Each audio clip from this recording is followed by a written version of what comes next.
मेरा clear appeal है to all the Tipra Motha members कि टीपीएफ ने शायद 2-3 शब्द हम लोग का खिलाफ कहा है, मेरे खिलाफ कहा है।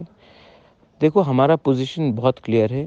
हम भी एनआरसी चाहते हैं, लेकिन उससे पहले हम भी सीएए के खिलाफ हैं और हमारा भी केस सीएए में सुप्रीम कोर्ट में चल रहा है और एनआरसी का भी चल रहा है।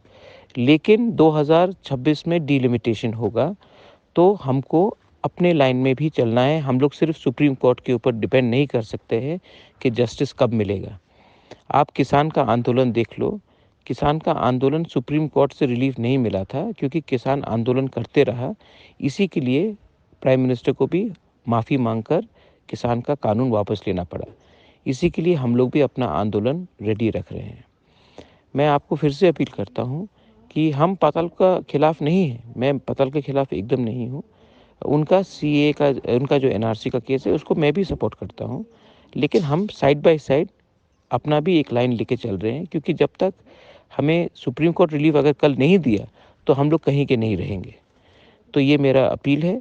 और जो आज प्रोटेस्ट पूरा त्रिपुरा में हो रहा है, हम लोग भी प्रोटेस्ट कर रहे हैं। हमने भी अपने पॉकेट से एडीसी से हमने कहा है कि अभी 2-2 लाख हर परिवार को दिया जाए। उसके बाद पूरा त्रिपुरा में हम लोग भी प्रोटेस्ट कर रहे हैं। हम लोग को बीजेपी के संग कोई अंडरस्टैंडिंग नहीं करना है। हमको ना कांग्रेस के संग कोई अंडरस्टैंडिंग करना है, ना हमको सीपीएम के संग कोई अंडरस्टैंडिंग करना है। और आप लोग प्लीज़ कोई भी एक औरत के खिलाफ कुछ स्टेटमेंट मत दो, क्योंकि जब हम लोग एक दूसरे से लड़ते हैं तो बाहर के लोग हमारे ऊपर हंसते हैं। मुझे थानसा चाहिए। अगर पाताल थानसा में नहीं आना चाहता है तो उसको जो करना है करने दीजिए, लेकिन उसको पर्सनली प्लीज़ अटैक मत कीजिए।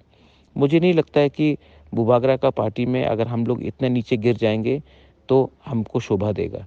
हमको भी अपना सम्मान रखना है और पब्लिकली कभी भी तिपरासा को अटैक करने से फ़ायदा किसी का नहीं होगा। बेलाइन हाम्बाई, धन्यवाद। Thank you.